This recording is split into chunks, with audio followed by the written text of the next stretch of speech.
All right, welcome to Planning Commission on February 24, 2022. While we're getting settled in, I'll give a brief rundown of how we go about things here. So we will have a staff member present the case and then ask any questions, and then we'll invite the applicant up to add any details they would like to add. Then we'll have our public hearing, and then after that is closed, the commission will, then the applicant maybe come forward to clarify anything, and then the commission will deliberate and act on the case. The bathrooms are down the hall, if anyone needs to use those. Any other details that we usually cover? All right, we'll get started with our first case, which is, first we need to do conflict of interest among commissioners. Any commissioners have a conflict they wish to disclose? Seeing none, thank you. Then we'll move on to our first case, 37 Ottawa Avenue Northwest.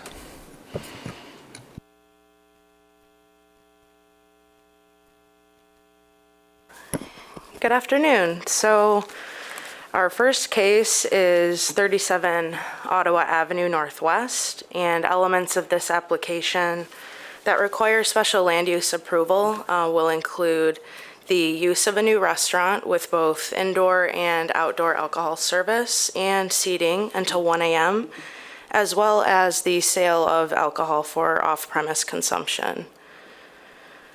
One important component of this proposed restaurant is its relationship with the GR Forward plan, and the plan identifies targeted active commercial corridors, and those are highlighted in blue on the map here.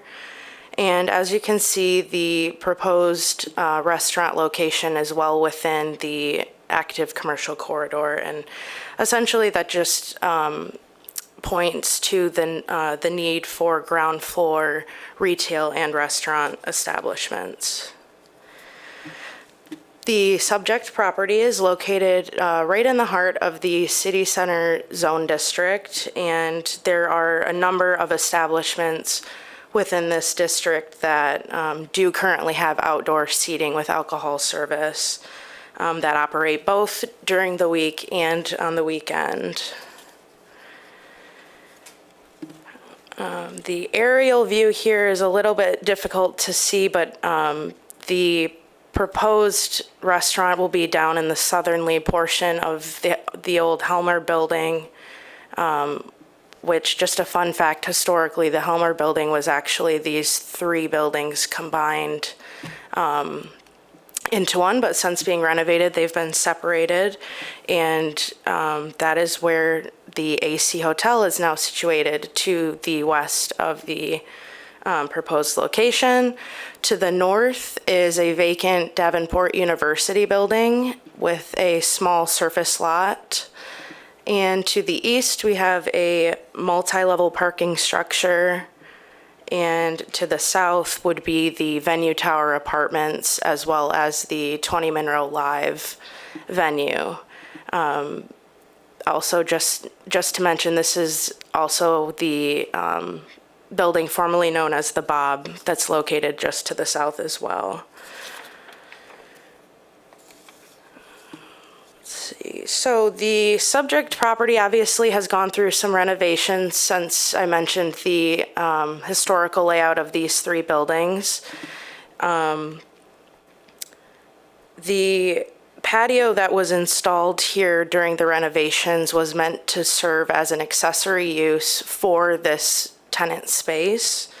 And I did want to mention that the subject property does share a wall with a ground floor office furniture store, and that operates just throughout the day.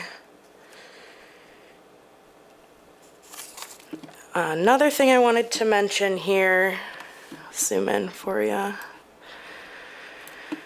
This gives a little bit better of an aerial view of the subject property, and an important aspect in terms of the architectural elements is that there is a walkway that separates both the Venue Tower Apartments and the AC Hotel from the outdoor patio and the indoor restaurant use. Let's see. So going over the floor plan here, the indoor dining area as well as the bar area is meant to accompany approximately 130 patrons, whereas the outdoor patio portion can occupy around 60 patrons. And at this time, no live music or entertainment has been proposed. However, the applicant did inform us that amplified music will be played on the outdoor patio space. And he mentioned that that is up to the staff to implement a volume reduction each night around 10 o'clock. In reference to the subject property, the applicant has acquired an SDM license for the sale of beer and wine for off-site consumption. But we'd also like to mention that the applicant is intending to sell Barrio signature alcoholic beverages to go. And that is in an accompaniment to the patrons that come in to dine in. And as you're aware, the sale of alcoholic beverages to go is relatively new, as the legislation was passed in July of 2020. So we do ask the commission confirm the details of that aspect with the applicant. At this time, there have been no letters of support or opposition for this use, and the applicant did not indicate any neighborhood outreach efforts at this time. So in sum, we're requesting that the Planning Commission considers the impact of the proposed alcohol service and surrounding uses on the neighboring residencies and uses, the appropriateness of the hours of operation relative to the nearby uses and residencies, and then the sale of alcoholic beverages for off-site consumption.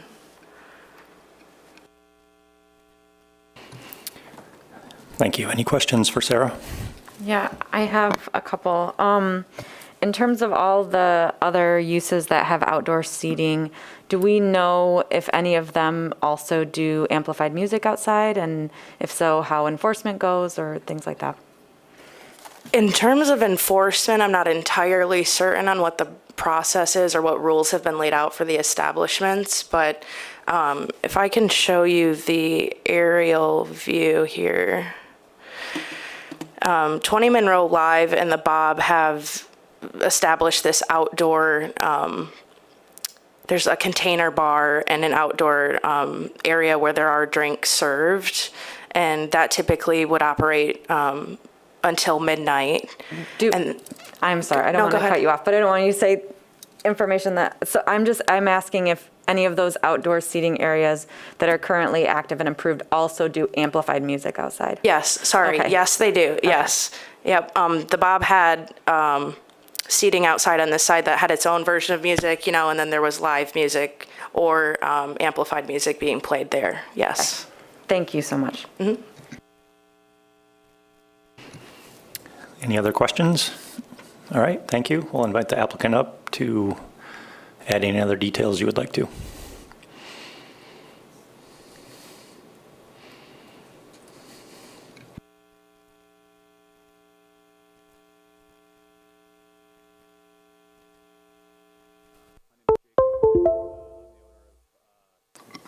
Sorry about that. My name is Jake Hawley. I'm the owner of Barrio Restaurants here in the state of Michigan.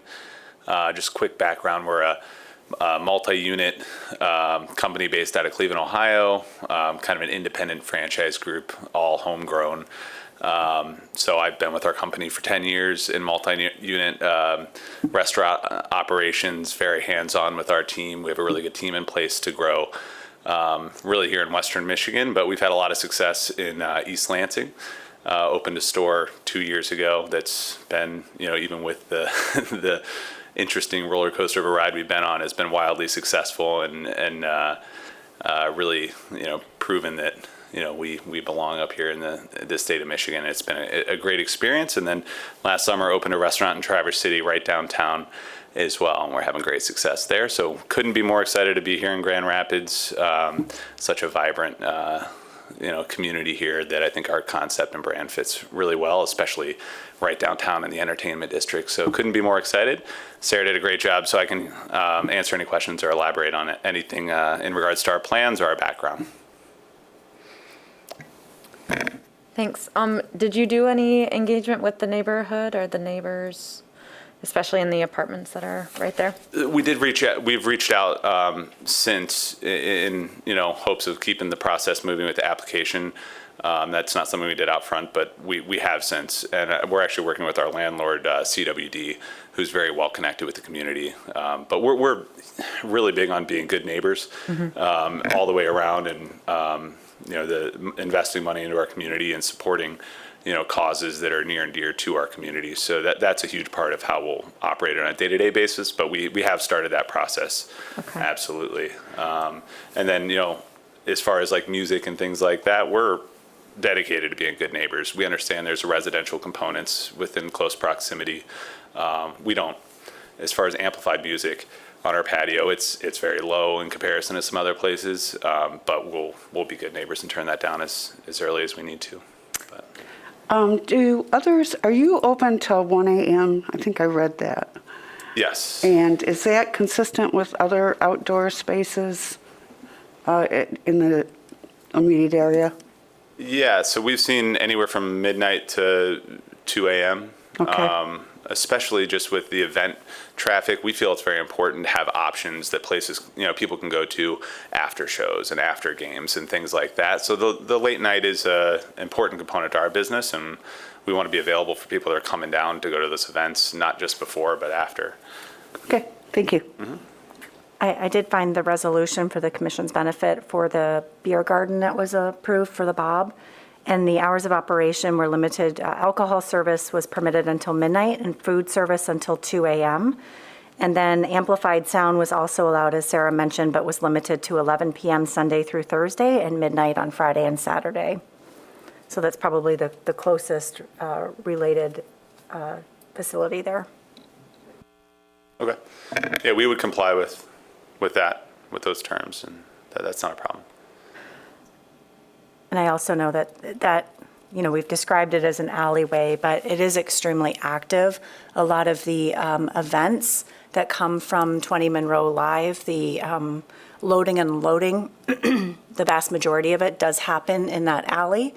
And it also serves as the primary drop-off area to get to the hotel. So I think initially we had hoped it would be very pedestrian friendly, and maybe in the future it will, especially as we see more activity like this happen on the patios and such.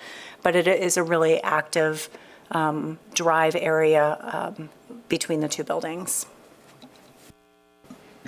And then I just had, sorry, Christine, did you have a question? Go.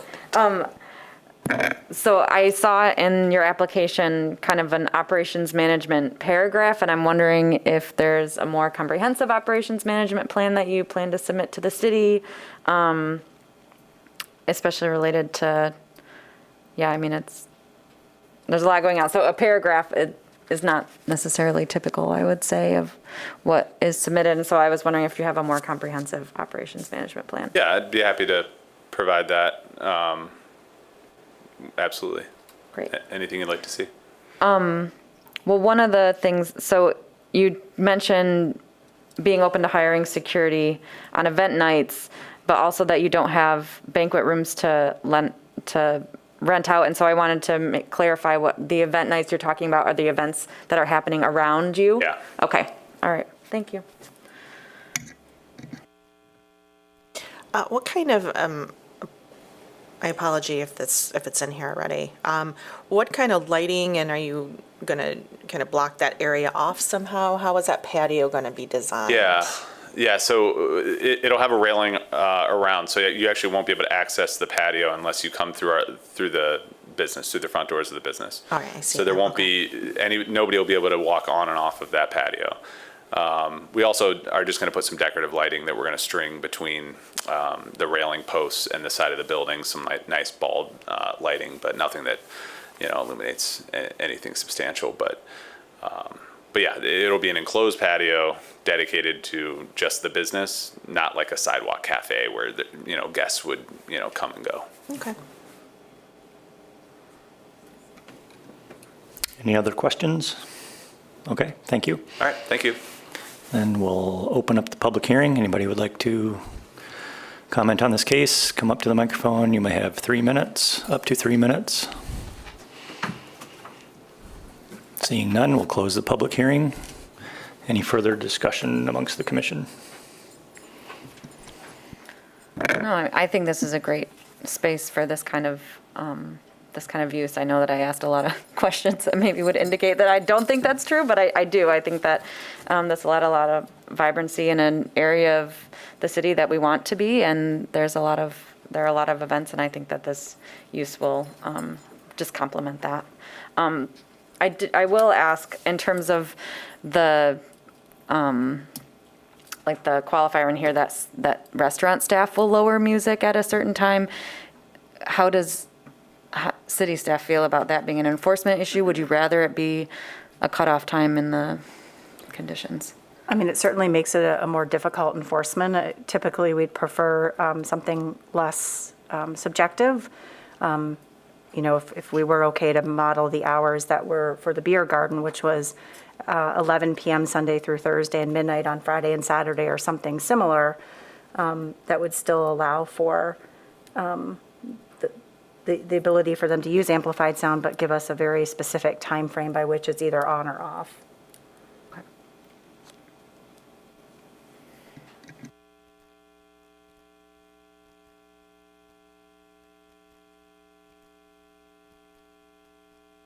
And perhaps it, because it is next to residential and the hotel, perhaps it could be 10 p.m. Sunday through Thursday and 11 p.m. Friday and Saturday, which would seem to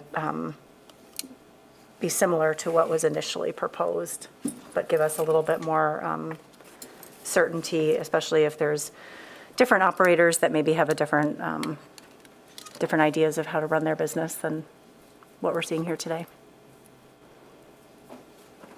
Are we done with the public hearing? We're done with the public hearing? Yeah.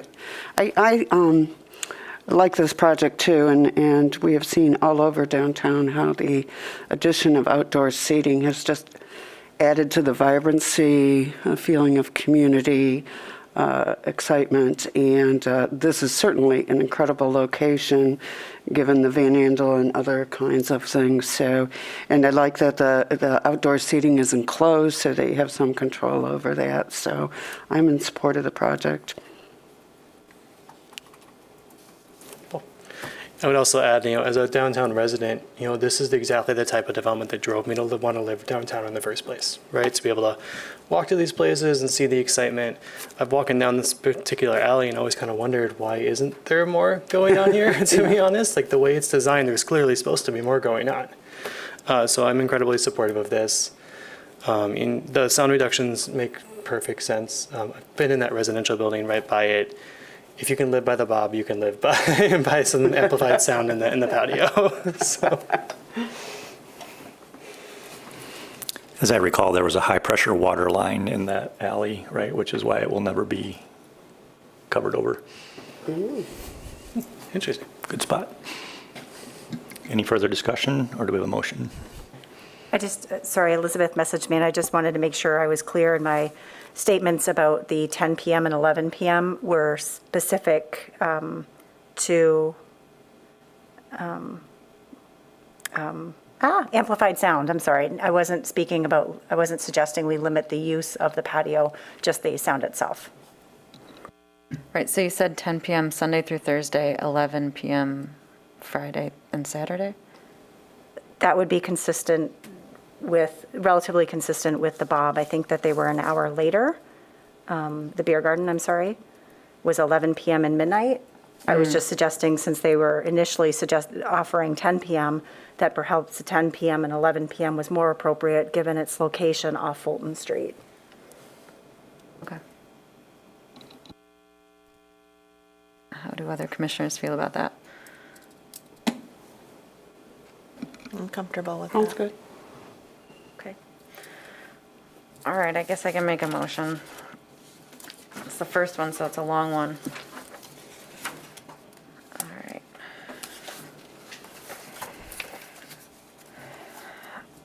Now therefore be it resolved that the Planning Commission approves the special land use and site plan review request of Barrio, Michigan, Jacob Hawley to establish a restaurant with alcoholic service and outdoor patio with operating hours until 1 a.m.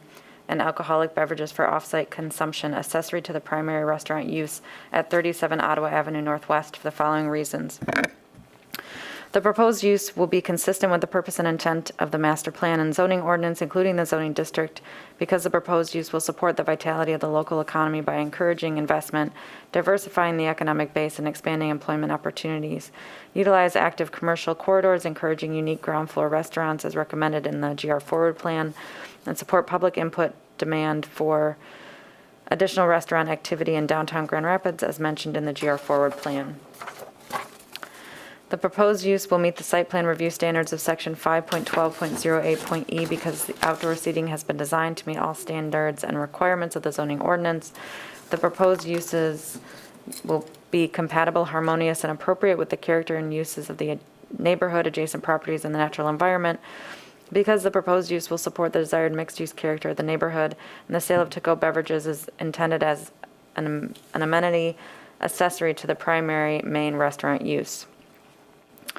Potential adverse effects arising from the proposed uses will be minimized because the outdoor seating has improvements of railing and landscaping to provide buffering from nearby residences in the public right-of-way, and amplified music in the outdoor seating area will end at 10 or 11 p.m. each evening. The proposed uses will not be detrimental, hazardous, or disturbing to existing or future uses or to the public welfare by reason of excessive traffic, noise, smoke, or odors because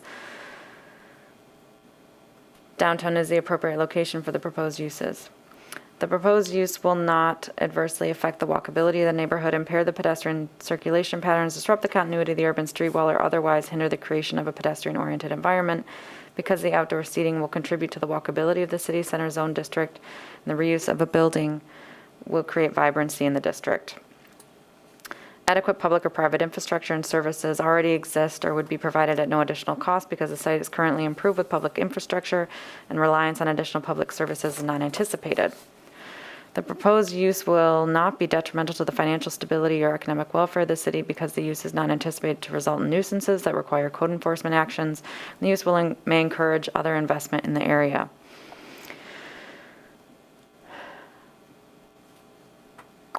Given the character, location, development trends, and other aspects of the neighborhood, the proposed location for alcohol sales will be an asset to the neighborhood because the use will contribute to the vitality of the district. The uses as constructed and operated by the applicant are compatible with the neighborhood because the proposed hours of operation are consistent with the operations of other establishments in the vicinity. And the uses as proposed to be operated by the applicant will not have any or minimal negative secondary effects on the neighborhood because the primary use is as a restaurant serving food for consumption on the premises during all hours of operation, and the sale of to-go beverages is accessory to the main restaurant use and is intended as an amenity for restaurant patrons. Be it further resolved that the following conditions of approval shall apply to this project. Standard conditions set A, approval, which is shown on the screen, but I will also read. That the application and plans submitted by the applicant signed, dated, and stamped by the planning director shall constitute the approved plans except if plan elements do not meet ordinance requirements and or as amended in this resolution. That the use shall operate according to the application and per testimony as recorded in the planning commission minutes. That this approval does not include any proposed signs and any future signs shall be subject to the requirements of Article 15 of the ordinance and permits received prior to installation. That a land use development services or LEDs permit, building permit, and all other required permits be obtained from the city of Grand Rapids prior to construction, demolition, or operation. That any expansion of the approved special land use requires an additional special land use review and approval by the Planning Commission. That the proposed use will comply with all other applicable city ordinances and policies and all state laws. And that this approval shall take effect 16 calendar days after the date of the Planning Commission's decision. 2, that full service indoor and outdoor hours of operation are 11 a.m. to 1 a.m. daily. 3, the amplified music will outside on the patio will end at 10 p.m. Sunday through Thursday and 11 p.m. Friday and Saturday. And 4 per MCL 436.1537A, all off-premise alcohol sales must be stored in Barrio-branded sealed containers. That's it. Support. Thank you. Motion and support. Any further discussion? All those in favor say aye. Aye. Any opposed, same sign. And it passes. Thank you. Our next scheduled case is 1216 and 1228 Leonard Street Northeast, which we have a request to postpone. And therefore, we will move on to the next case, 2630 and 2636 South Division Avenue.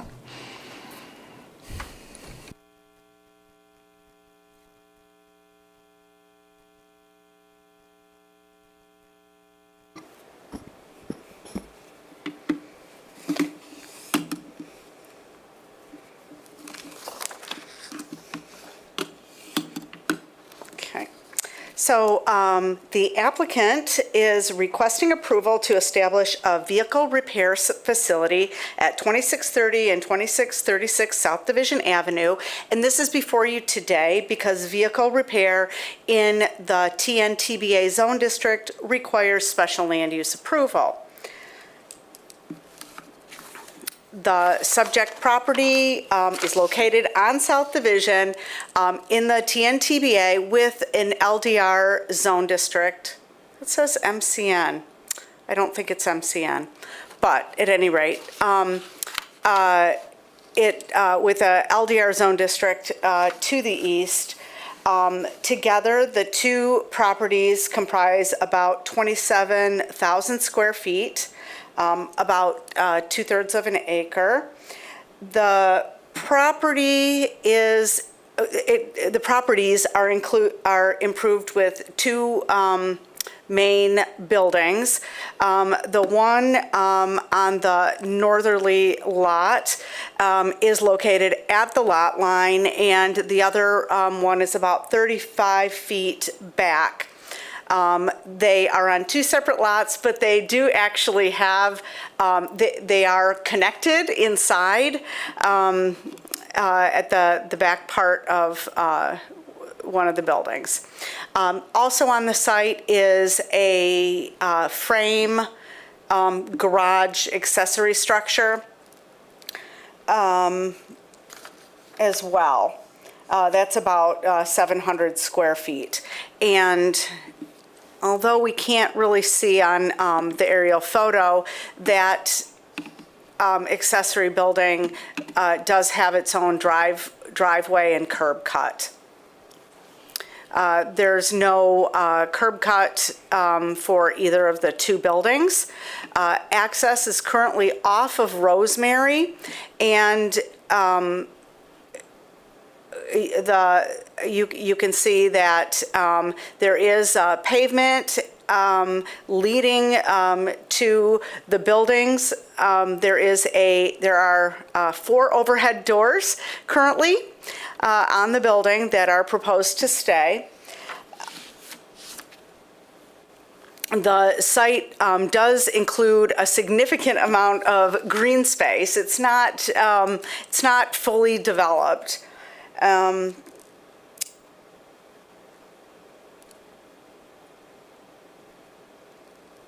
It's not fully developed. So as part of this proposal, the two properties would be combined into a single lot, and an addition of about 1,400 square feet is proposed in front of the building on 2636. So this dark area here is the proposed addition, and that will bring the building closer to the street.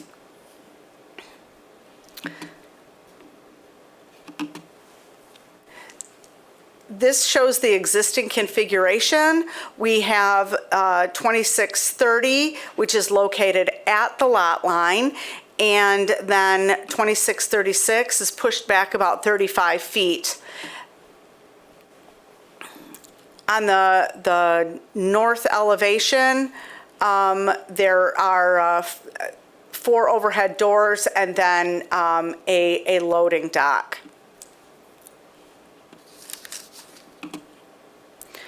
As I mentioned earlier, there is a connection between the 2 buildings.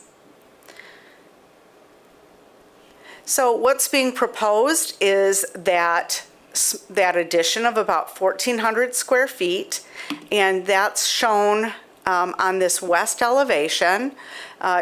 2 large windows are being proposed, and this appears to meet the 60% transparency requirement for the zone district. That's measured between 2 and 8 feet.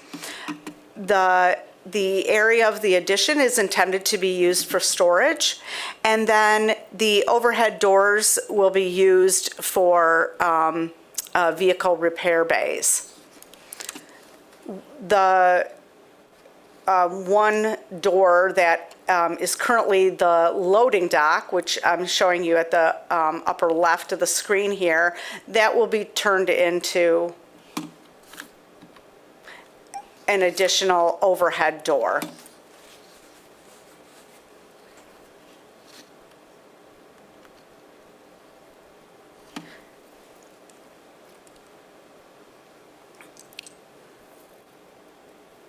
As currently, access to the site will be from Rosemary. A new surface parking lot is proposed with 14 spaces to support storage of vehicles awaiting repair or awaiting pickup. So those vehicles can be stored in that parking lot and then brought into the surface bays. The frame accessory structure is proposed to stay. I did include a recommended condition of approval that that accessory building must be maintained in good condition, and if it is ever to be eliminated, that the driveway and drive approach be removed and the curb cut repaired to city standard, and any of the parking spaces that are closer to the street than the remaining buildings be removed.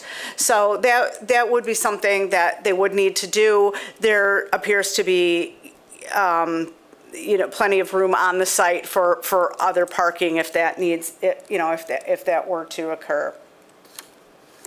Relative to green site elements, actually, while I'm talking about parking, I'll mention the parking requirement. This use does meet the parking requirement as proposed. 15 spaces would be required for the vehicle repair plus the small office area. And so with that surface parking lot and the indoor repair bays, the parking requirement is met. Relative to green site elements, there's plenty of green space. There are some street trees, but we would recommend that this be brought into conformity with the street tree requirement. As you can see on the site plan, some new trees are being proposed. We have no objection to the planting of trees on the property, but we don't want that at the expense of street trees. So they would be required to plant street trees as part of this requirement. I should also mention, I don't think I included in here, maybe it shows here, right where the little hand is right now, is a sign. I don't think we can see it on this aerial photo, but it looks like it's there used to be some kind of a small pole sign that is located in the right-of-way, so we would like to see that removed as part of this proposal.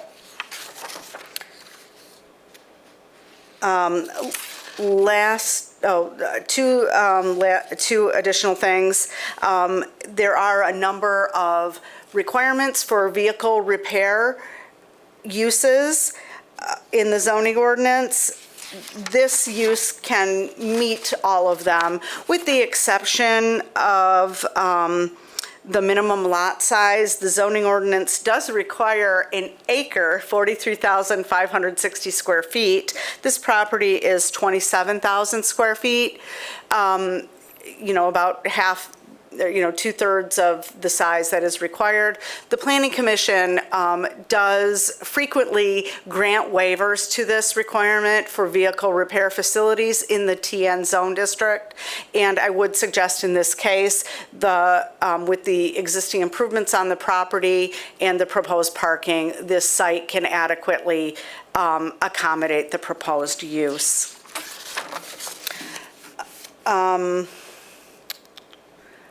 Relative to neighborhood outreach, the applicant has conducted neighborhood outreach, and they submitted a petition in support of the use that was signed by residents living in the vicinity.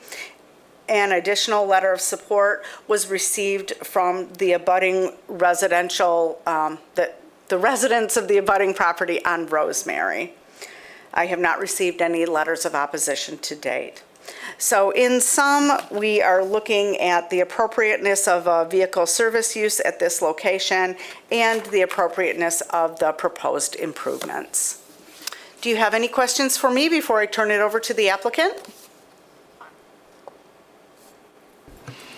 Elizabeth, is it fair to assume that the parking area will have curb in the interest of wanting to make sure that cars aren't parked in the grass area?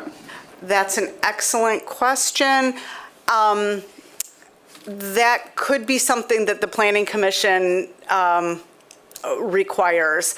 That was something I explored with our plan reviewer, and I did confirm that our zoning ordinance does not always require curb. So that might be an excellent condition of approval. Or wheel stops, at least? Or wheel stops. Elizabeth, do you know if the fence dividing the property from the residence is going to be replaced? It looked kind of a little rundown to me. I will defer to the applicant. I don't think the site plan indicates that any fencing would be replaced. Now, I neglected to include a Google Street View shot, but I did see that there was a chain link fence along Rosemary, and some of that appeared to be in disrepair. I don't know if that's still the existing condition or not. I did include a condition of approval that any fencing to remain be either removed or repaired. Okay, thanks. Okay, thank you, Elizabeth. We'll invite the applicant up to share any jokes or anything else they would like to share. I have no jokes for you today, unfortunately. If I can think of some, I'll bring them up. My name's Landon Bartley with Proxima Collective. I'm here on behalf of the applicant, although they're here if you have operational questions about what's proposed. Elizabeth summed up the application very, very well. To the questions about, well, I guess I wanted to clarify, there is the existing loading dock that's facing north on the existing north elevation and is shown on plans as being replaced by an overhead door. That would likely be just blocked off instead of replaced with an overhead door. At one point, there was a plan to put an indoor paint booth inside. There is no longer a plan to put any kind of paint booth inside. And only 4 service bays are required for this use for the applicant's operation. So their intention is rather to probably block that door instead of remove it and replace it. That wouldn't have any significant effect on the transparency. In regards to the The rest of the elevations, we think that the west elevation in the front is particularly good as far as matching the existing building, the character of the TBA zone district. We think it's going to be a nice improvement.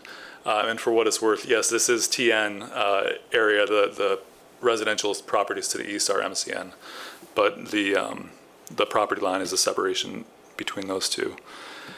To the point about street trees and fencing, we can certainly relocate the proposed trees that are along the north property line to the street to make sure that that complies.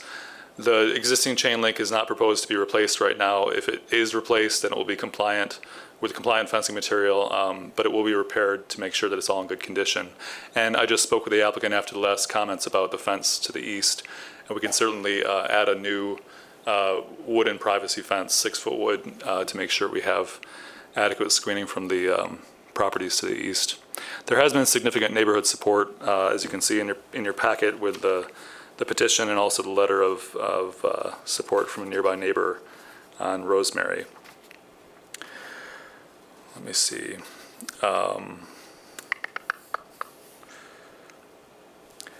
Yeah, we think that it's a great proposal.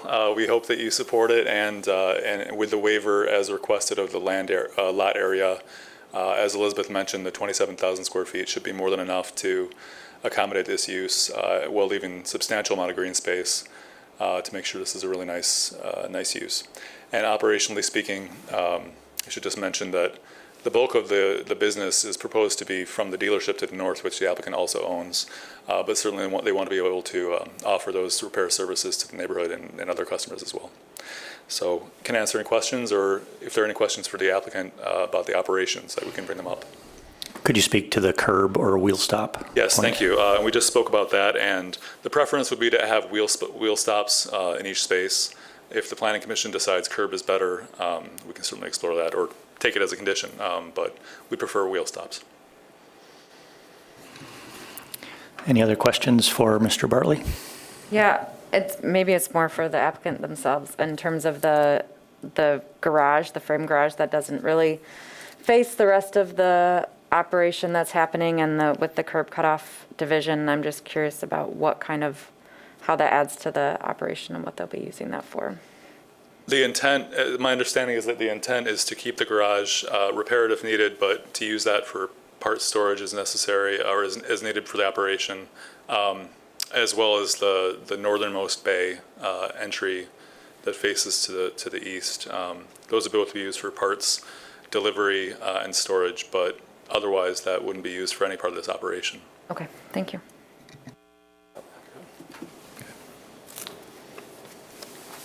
Landon, the elevation on the front, I see that the windows are going into a storage room. Can you please confirm that those are in fact clear windows?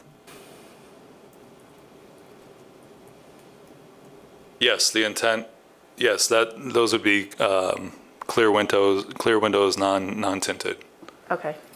And I just want to make sure, because I don't know what's being stored in there, but if it's product of value, is there going to be a concern that those will need to be open and visible into that area of the building? So if that's not something that can be supported based on the operations, then they might want to consider some sort of floor plan modification.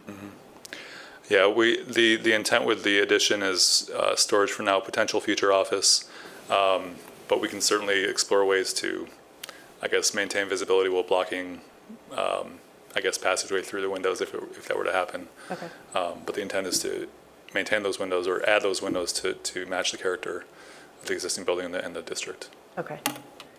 And I guess my only comment, not really a question, is with regards to wheel stops. They often get bumped around quite a bit with snowplow and maintenance.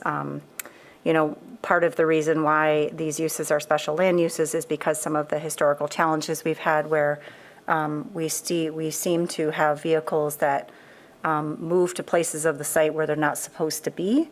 And so I think that curb and gutter systems would be far more effective in making sure that we control where vehicles are being parked.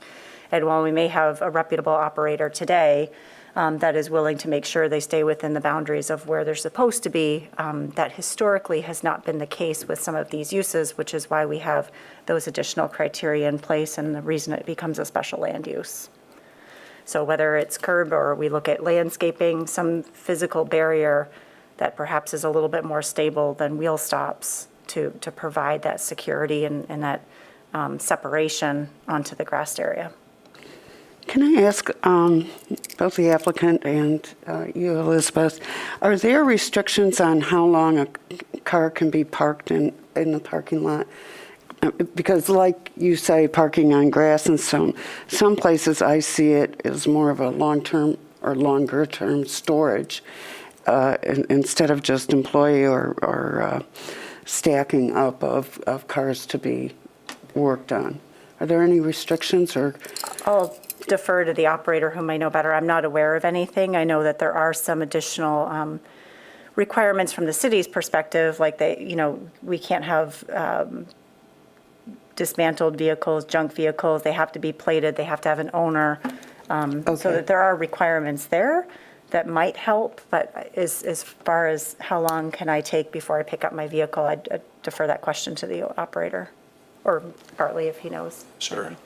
The intent is to just have the cars in the space while they're waiting for service. There's no salvaging or wrecking proposed for this site. Like I mentioned, the bulk of the business is intended to be for the car dealership to the north that the applicant owns. Yeah. But certainly that's a good point. But it's just meant to be while they're waiting for service. The last thing I'd mention to the point of our question about wheel stops is that luckily we do have a significant amount of space to the east, this green space that could be used for snow storage potentially, but certainly the point is well taken as far as what's better between curbs and gutter versus wheel stops. And the applicant will work with whatever the planning commission conditions. I have a question about waste management practices. Sites like these, I know, have a tendency to start off with a good intention on just having the exterior of the property used just for that dumpster space. Will there be any other exterior storage, whether it be, or maybe the better question is, what sort of processes are in place to prevent that from happening? Tire storage, used oil, drums, that kind of Sure. waste. With the frame garage and the storage space accessed from that east door at the north building, there should be by far enough space to store parts. Parts would be it. There would be no activity taking place outside. This would all be enclosed in accordance with the code. But certainly that's a good concern to bring up. And also the dumpster enclosure, to just point out, right in the south, sort of central part at the end of that aisle would take care of all the other incidental trash. Okay. Can you speak to anything else if I didn't cover it? The storage of parts, that's good. Okay. So the intent is to store parts expressly within that garage and within the building and not outside at all. And there'll be a designated area on the interior for waste oils and antifreeze and that sort of area. Okay, great, thank you. Yeah, adding to your question does bring up in my mind that some of the materials that are waste have to be handled in a way in which they're taken to a special place, or if it's oil or whatever, collection thing. So just wanting to make sure that that's in addition to what might be in the dumpster. There's procedures for that. Hello, my name is Cato. Hi, Cato. Hi. There's companies that do enforce that and to get rid of dispose of oil correctly and parts, and we do plan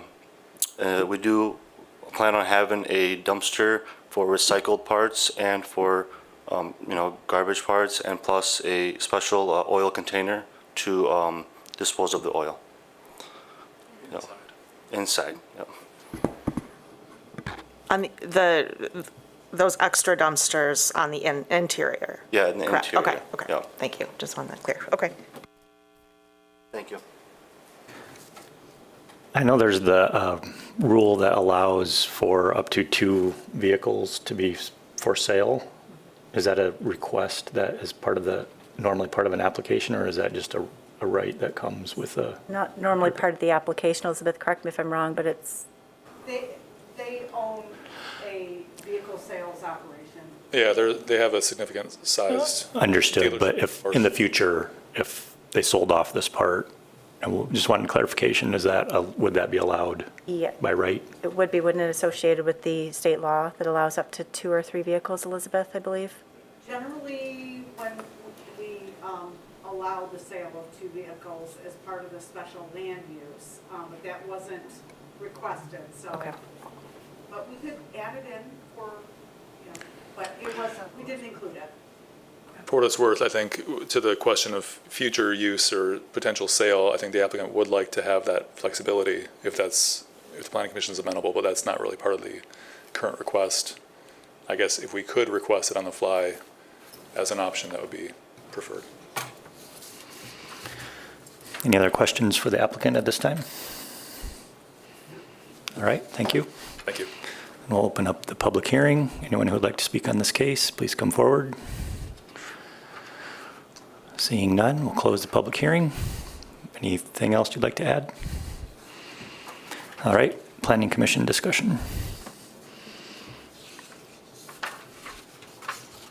Well, this is a vacant building, and I appreciate getting some activity in there, putting some more window openings and transparency between the front block.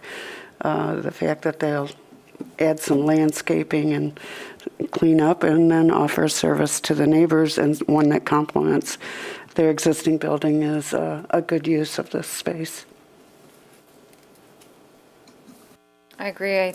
I appreciate bringing the building up to the street line there, where the existing building is.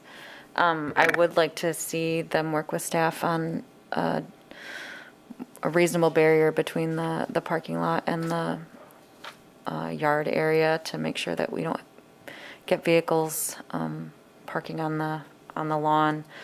But yeah. Can you give a little more guidance for what your expectation would be? I would defer to what other, I think just the wheel stops might not be enough, but I don't know that curb and gutter,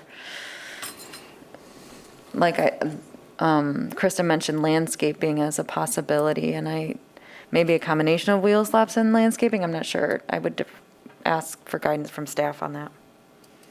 I was drafting that a physical barrier, including either landscaping or a curb gutter system shall be provided. Okay, yeah, I'm comfortable with that.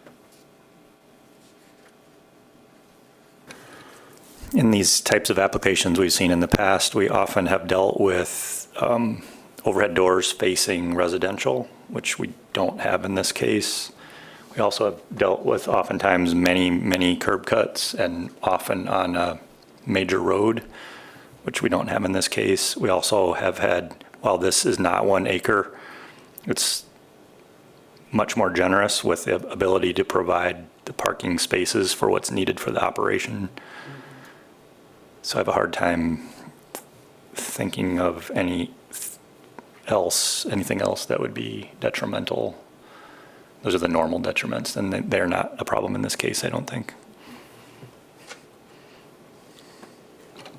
I'm sorry, I just thought of a question, I think maybe for the applicant. I seem to recall that tire storage cannot take place indoors unless the building is suppressed. Is that accurate?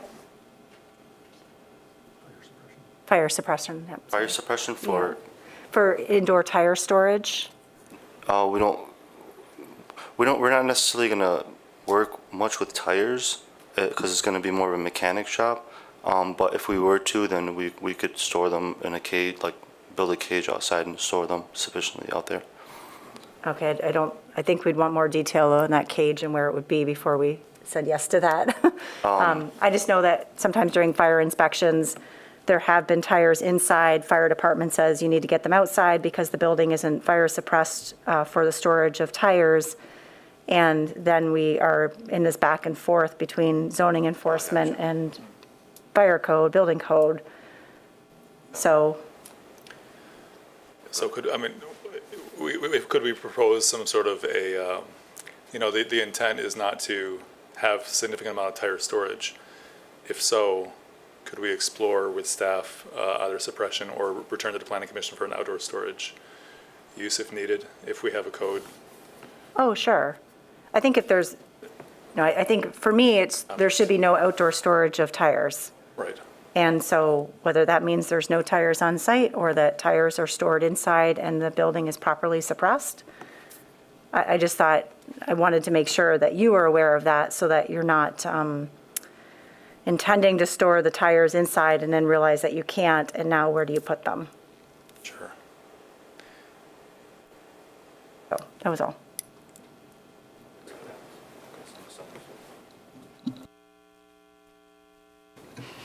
Any additional thoughts?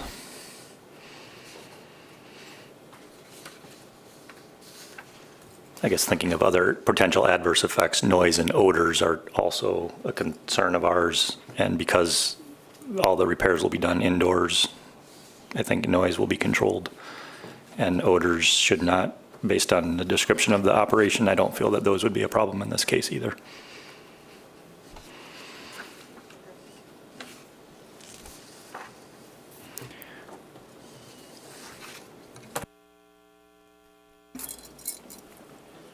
I can make a motion if you like. Now, therefore, be it resolved that the Planning Commission approves the special land use and site plan review requests of Cato A.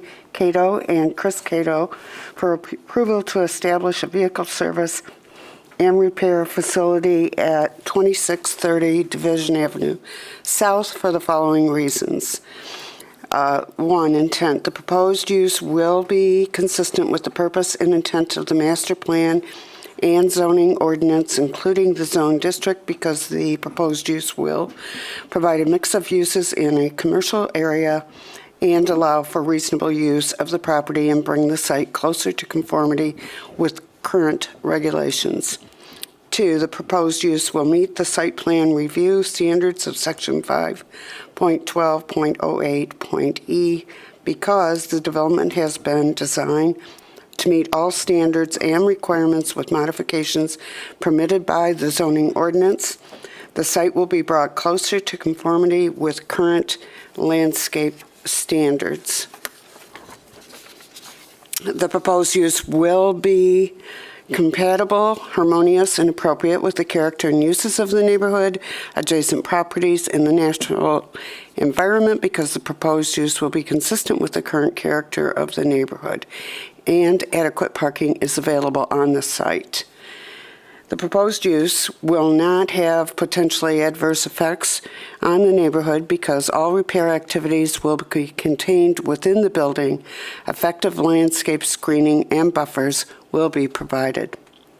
The proposed use will not be detrimental, hazardous, or disturbing to existing or future uses to the public or to the public welfare because excessive noise, glare, or visual clutter is not anticipated. Visual clutter will be mitigated by landscaping. The proposed use will not adversely affect the walkability of the neighborhood, impair pedestrian circulation patterns, disrupt the continuity of the urban street wall, or otherwise hinder the creation of a pedestrian-oriented environment because the building addition will reestablish the street wall. The proposed use will not be detrimental to the financial stability or economic welfare of the city because the use will not result in nuisances that require code enforcement actions, and the proposed use will encourage additional investment in the area. Be it further resolved that the following conditions of approval shall apply. 1, standard condition set A approvals as are posted on the screen. Elizabeth? 2, that the two lots shall be combined. 3, that any trees located in the public right-of-way shall be protected and retained. That the pole for the former pole sign on South Division Avenue shall be removed. that vehicle parking spaces shall not be located closer to the street than the existing structures. 6, that the frame accessory structure on the property shall be maintained in good repair, but if it is ever removed, A, any parking spaces shall be relocated to be no closer to the street than the remaining structures. B, the driveway to the structure shall be removed and replaced with appropriate plant material. And C, the driveway approach shall be removed and the curb repaired to city standards. 7, that landscape standards shall be met for street trees, parking lot screening, parking lot landscaping, landscape buffers between the parking lot and the abutting residential property, that any existing fence in disrepair shall be repaired or removed, that all vehicles awaiting repair or pickup shall be parked on-site on hard surface designated parking areas, that damaged or wrecked vehicles shall not be stored on site for purposes other than repair, that all activities shall be performed within the building, and all equipment, vehicle parts, tires, and any other materials and supplies shall be located and stored within the building. And then I think we have another condition regarding the curbing or Yes, I around was the going to parking lot. suggest that a physical barrier, including either landscaping or a curbed system, shall be provided along the parking lot adjacent green space. Approved. And then the second one suggestion I was going to state was that no collision repair, body works, or painting shall be conducted on site. Approved. That is the motion. Was there also a request to add privacy fence on the eastern lot line? There is a privacy fence. I think we could add that there was, that fence will be repaired or replaced. Or maybe that's already covered in the Yeah, I fencing wondered thing. with it. Okay, When we talked about number okay. 8. Sorry. Well, I support. We have motion and support. Thank you. Could I ask for clarification, Kristen, on your condition about no painting or body shop? That's not intended. If it is in the future, we go to the Board of Zoning Appeals. But I don't want to get caught in a situation where if we go to the board, we also have to come back to the Planning Commission to ask for removal of a condition. You wouldn't need to. I'm basically making sure that it's adhering to current ordinance requirements, but if the BZA provides a use variance, that would supersede the Planning Commission's. Okay, thank you. Any further discussion? Could you clarify the issue with the fence? The landscape buffering is they don't need a fence if it meets the landscape buffer requirement. I'm sorry for confusing that. No, I thought that there was discussion about it earlier when we were talking about it and that the applicant said that they were willing to put one up. But if there is something adequate there right now that just needs to be in repair, like state of good repair in terms of what's already in the conditions, then that's all I was meaning. So sorry. I think, maybe to clarify, what I heard was that the chain link fence had to be repaired or removed, but I thought that the fence dividing between the residential and a parking area would remain and be repaired or replaced. Okay, I think you'd want to restate that condition then. There currently is a solid wood fence along that eastern line, but the way the condition read right now is that any existing fence in disrepair shall be repaired or removed. If your intent is to require the 6-foot fence along the east lot line, then you'd want to amend that condition to state that any existing fence in disrepair shall be repaired or removed, except that the solid 6-foot fence along the east lot line shall be repaired and retained. Yes, I approve that. I think that's what was agreed upon. Also support. Thank you.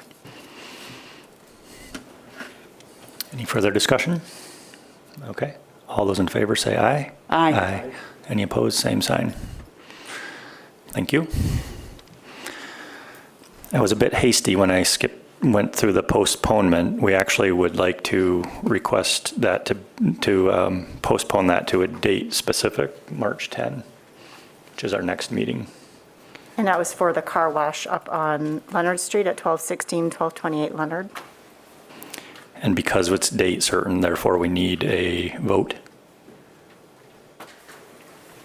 Yes, so we would be requesting a motion to postpone to March 10th for that case, please. I can make that motion. I'll make a motion to postpone the 1216 and 1228 Leonard Street case to March 10th. I'll support. All those in favor say aye. Aye. Any opposed, same sign. Thank you. Tyler. Good afternoon, Commissioners. Before you this afternoon is a request to amend the zoning code. We received an application from the Fulton Group. This is a kind of a unique situation where we're partnering with the petitioner. We took a look at the language that they had submitted, and staff had met with them on a number of occasions over the last few months to revise, or to take a look at the information, apply it, and look at possible revisions to their amendments, and then the applicability of those to the zoning code. So I just want to go through those with you today. This is specific to infill development, single family and two family developments located either on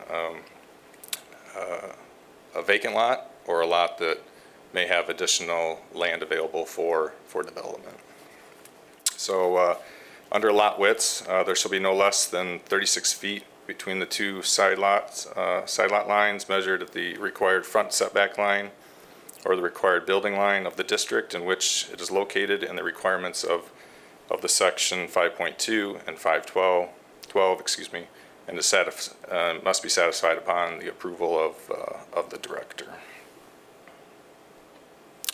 Specific to new lots with residential uses, we wanted to make sure that as we were looking through these revisions, that we wanted to make sure that no existing home structures were demolished. So as part of an administrative departure for the creation of new lots with residential lots, single family and two family household living uses, existing household living uses apply lots that contain a principal household structure prior to division. Administrative departure may be granted upon review and approval of the director, provided that the application meet the following requirements. The development may result in the demolition of the principal, or may not result in the demolition of the existing house or structure. The proposed use is defined as a household living land use in the zoning district. So again, that's the single family and the two family units. Lots with structures must provide a property survey sealed by the professional surveyor and provide proof that all setbacks on the site can be met. And the proposed lots must be no less than 36 feet in width. However, if the lot is accessible from an alleyway, the lot may be less than that 36 feet, provided it's no less than the original plat. So in those cases, they can use the back end of the property for accessibility for parking and such. A survey must be a survey must be submitted showing the original plat, showing the registered date of that plat for which the application is requesting the administrative departure, and all departures must be reviewed by the standards outlined in section 512.6 of the Grand Rapids zoning ordinance. And then for vacant lots, these are just standalone lots that are scattered throughout the city. Again, single family and two family household living units that are those lots that are vacant must be standalone, and may not contain principal household.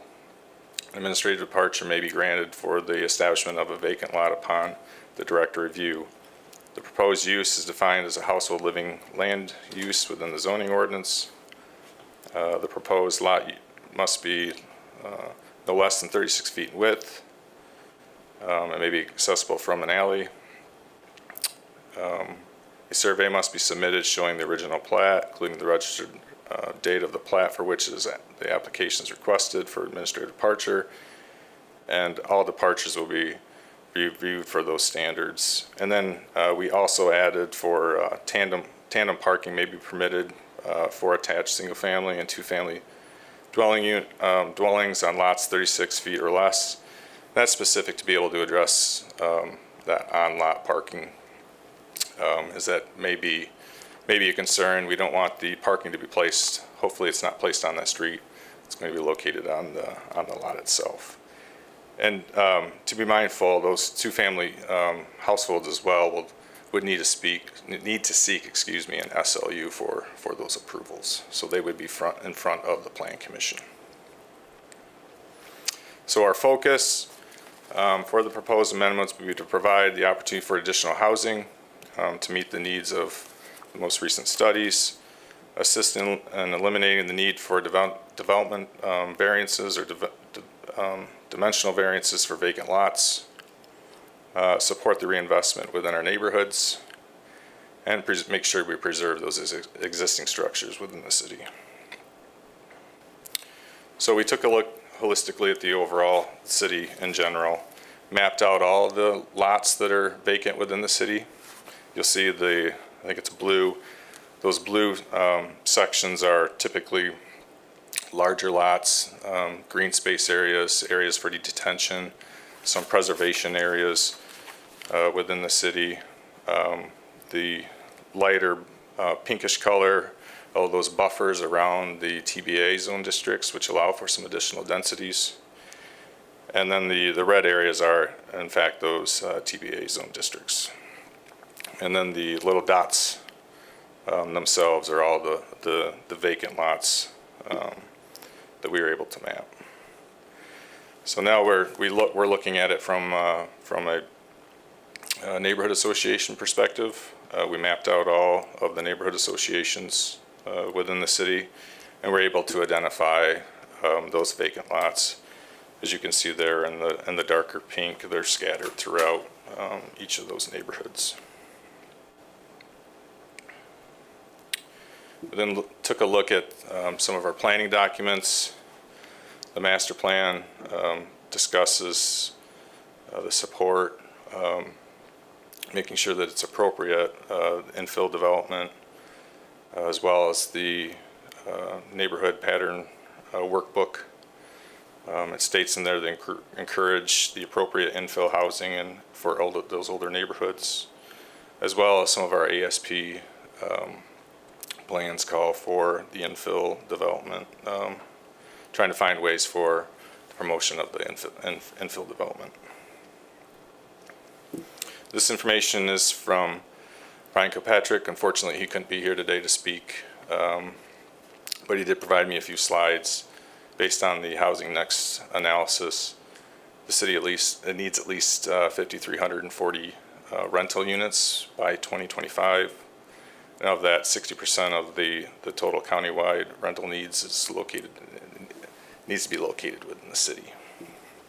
And it breaks down per the AMI, the number of housing units needed per each of the AMI sectors. For owner-occupied units, it's roughly 3,548 units, making up 26% of the total countywide for sales that are needed. There was recently an article in the newspaper this week of the demand for single-family housing and the small number of units that are currently available within the city. Total capital needs. Basically, the slide is showing that we need to take a look at the zoning code as a portion of the solution to hit those end results of the makeup of roughly $100 million of shortfall for the total investments needed. A part of that is zoning code amendments. A part of that is getting federal and state funding, as well as some philanthropy funding to make all this everything work together to to meet the needs of what's needed within the city for housing.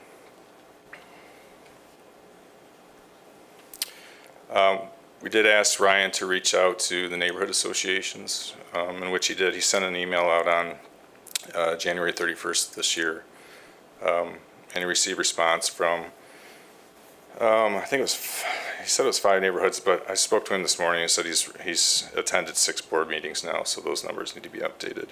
And of that, 5 of the 6 organizations are supporting or neutral in the proposed amendments. The Boston Square Neighborhood Association has requested that it be delayed until the implementation of the draft equitable economic development support policy is adopted. Oh, Sam's not here? No. Oh, there's Sam. Sam, do you want to speak on behalf of, okay.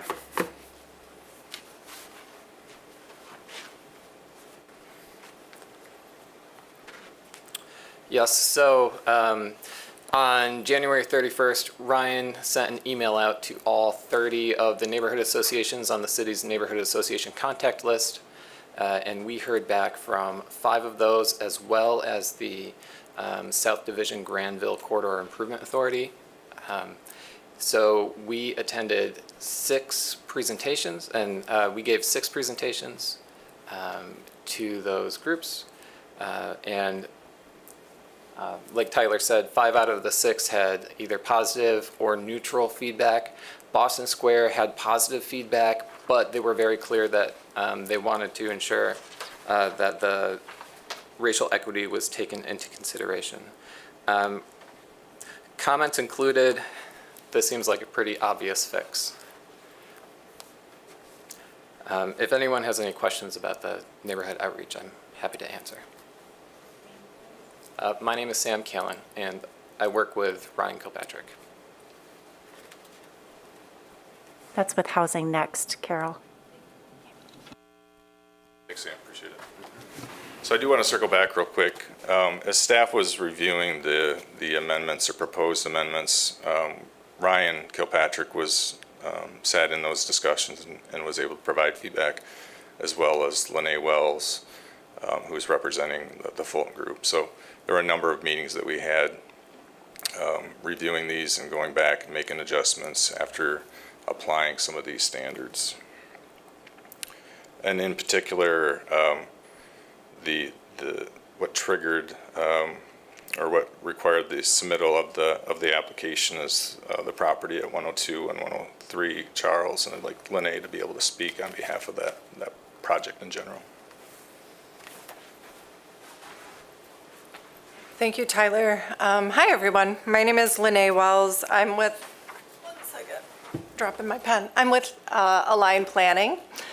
I'm an urban planner. I've been working in the city of Grand Rapids as a planning consultant for 17 years. And many of you are familiar faces, so it's nice to see you today. First off, I just wanted to give a shout out and express the gratitude that we have for the planning department and the staff, because this was truly a collaborative process.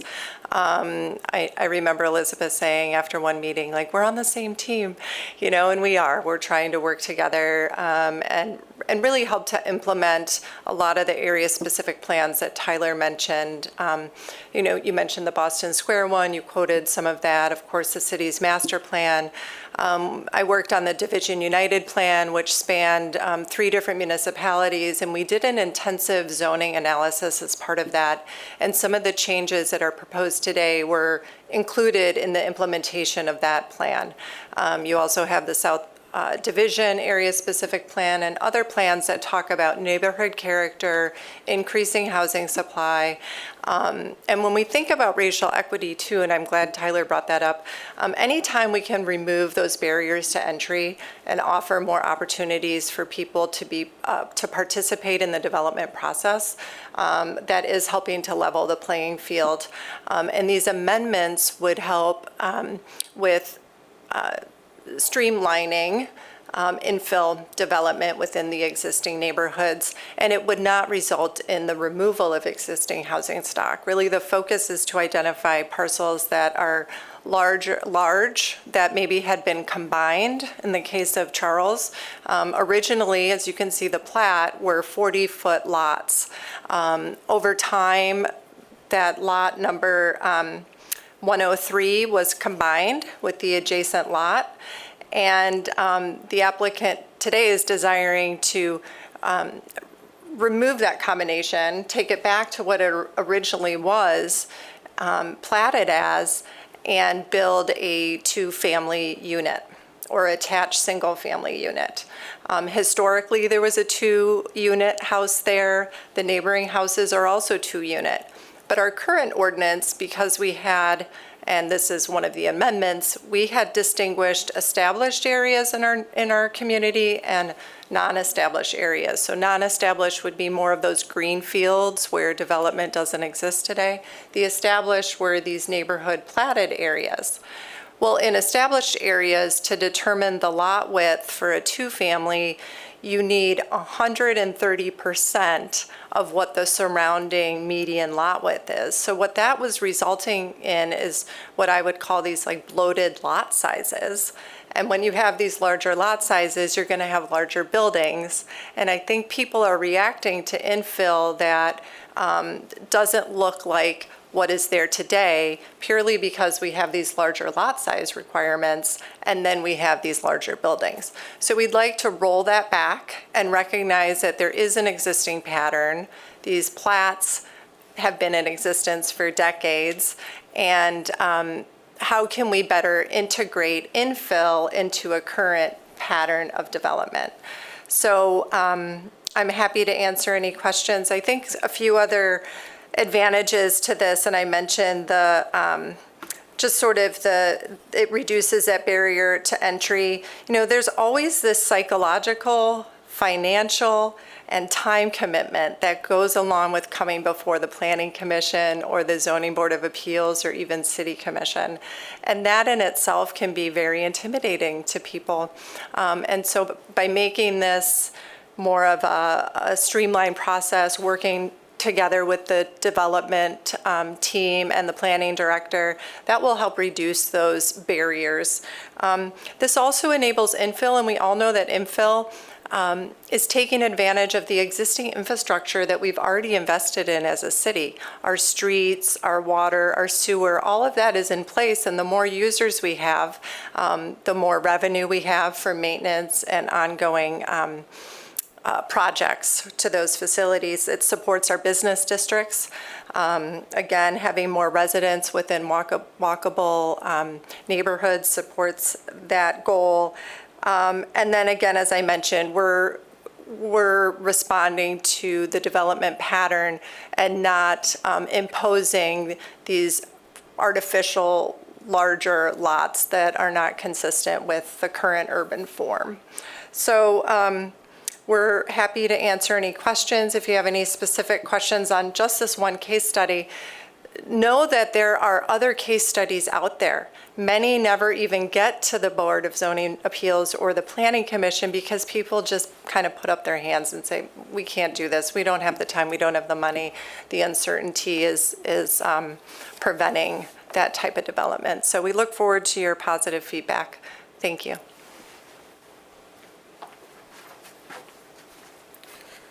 So we also wanted to make sure that we took a look at other sites as well. So here's another sample parcel. So the parcel here,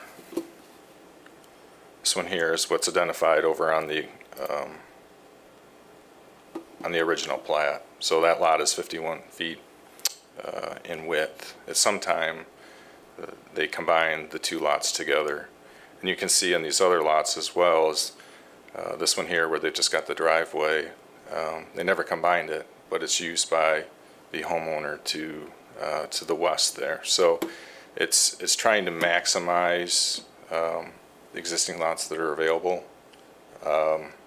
Being able to, like Lene had said, try to address the issues of planning, the approval process, not having to go in front of the Board of Zoning Appeals to seek a variance from those lot widths and try to maintain the character of the built environment with those homes. So things that we should consider, does the proposed amendments have the potential to impact the integrity of the neighborhood, that built environment? Does the proposed amendment allow for adequate spacing to accommodate the on-site parking? The proposed amendment, what we do know is the proposed amendment will result in those smaller lots and building widths that will probably be much less than what we're sometimes used to. Are the building element standards adequate to preserve the architecture and form? I think it's upon the developer and those and the homeowners, the potential homeowners, to make sure that the built environment looks the same, because it's very, very important for the integrity of that neighborhood. It's what they're used to, and that's in many cases that's why they invested and bought a home within that neighborhood. So, be happy to answer any questions that you have.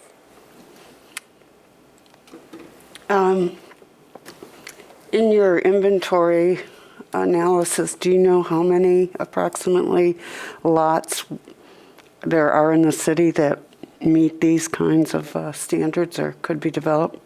There are quite a few. Thousands? I wouldn't say, they're hundreds. Hundreds, At least okay. hundreds.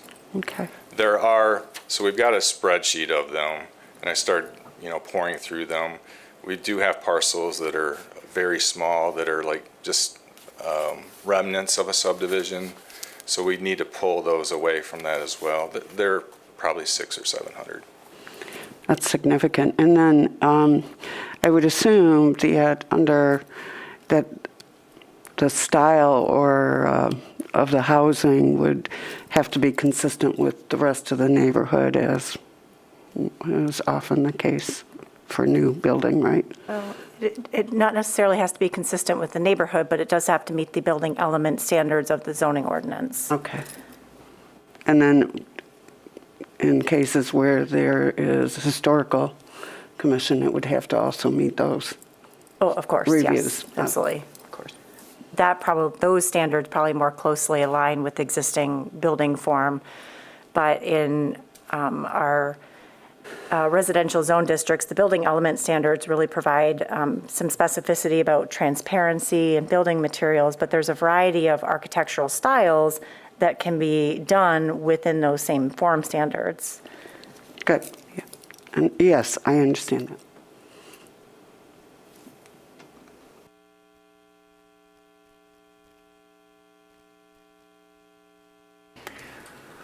Just one other question, because a part of this seems to be about streamlining the process instead of having to go through, which I completely understand.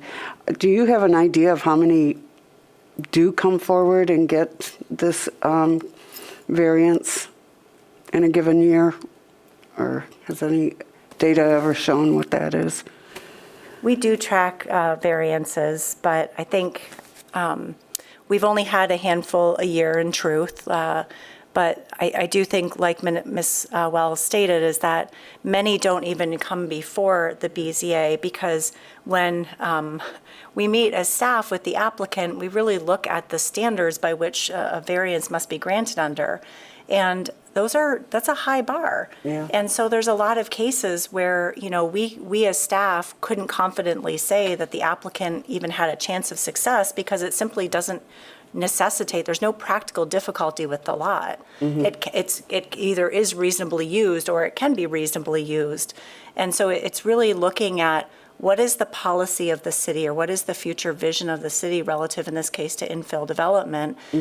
I wouldn't suggest that this is being necessitated by repeated variance requests or approval of dimensional variances that are being done, because in many cases, applicants aren't even coming to the table once they probably work with their builder, or they're meeting with us and we're saying, I'm not really sure I see a practical difficulty here.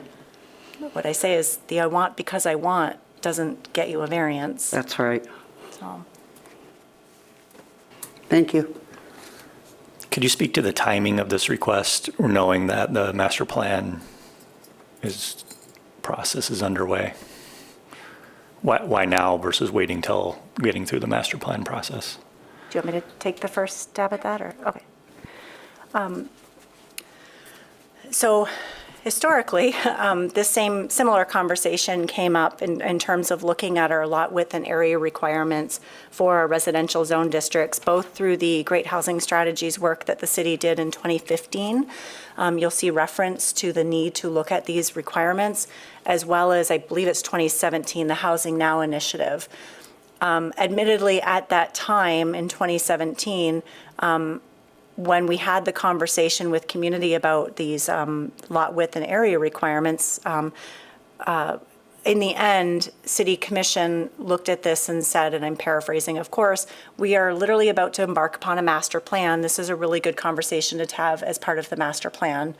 In fairness, at that time, we did not have the knowledge that our former planning director would be retiring from the city, and we would be experiencing some fairly significant staffing transitions. So that delayed the start of the master plan process, and also we had a global pandemic that also delayed the master planning work.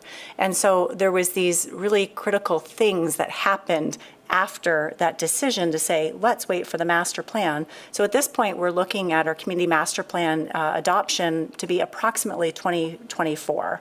And then we have the body of work with redoing the zoning ordinance that would really facilitate the conversations about lot width and area reductions. So you're probably looking at a 2025, 2026 zoning ordinance rewrite. And I don't think that wasn't, I know that wasn't anticipated back in the 2017 era of Housing Now.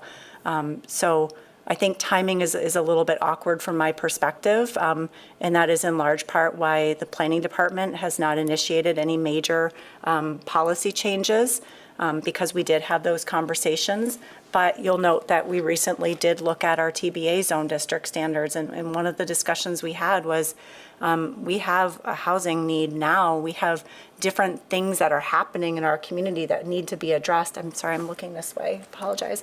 That need to be addressed more quickly than maybe we had initially anticipated. So that would be my response to that, Lene. I don't know if you have anything more.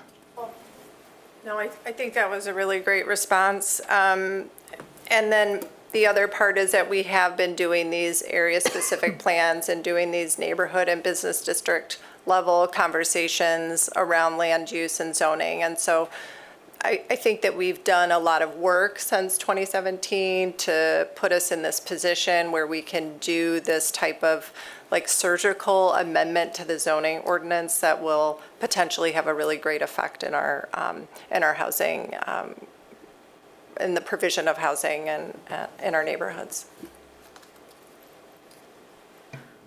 One of the considerations that was submitted by the Boston Square Neighborhood Association was the waiting of implementation until the draft equitable economic development support policy is ready for adoption. Can staff just talk about how or if that's how does that relate to what we're talking about here? Well, I didn't have the benefit of hearing that comment from Boston Square to really understand the context of it, but I guess from my perspective, I'm not sure I fully see the relationship of that, because that equitable economic development plan and the matrix, the scorecard that's being worked on, really speaks to economic development incentives that could be available for a project, and that those incentives wouldn't be available for the development of single and two-family housing on this scale. Possibly at all, but I don't have enough knowledge of all of our incentives to speak to that. But we don't do economic development incentives for single and two-family development.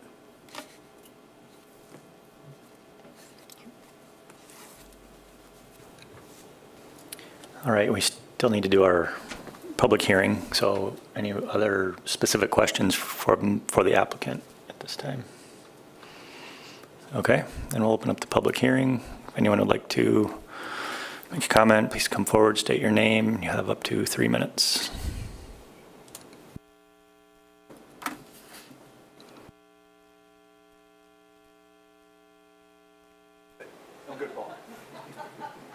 I wanted to put him on a timer. Are you sure? All right, we'll close the public hearing and go on to further discussion. I see the merit of this. As I was telling my colleagues, I lived in Seattle for 6 years, and there is commonly called the skinny house all over to try and solve their housing crisis. And my daughter happens to have one of those, and they tend to go up and long and really add to the neighborhoods and the diversity in the neighborhoods and the affordability. I do want to pay respect to Boston Square. While they seem supportive, to maybe have a little bit more discussion with them or ask that question of the other commissioners before maybe we make a decision. I do think that, in terms of equity issues, the more affordable housing and use of infill housing can promote cost savings and affordability and accessibility than just leaving these resources vacant.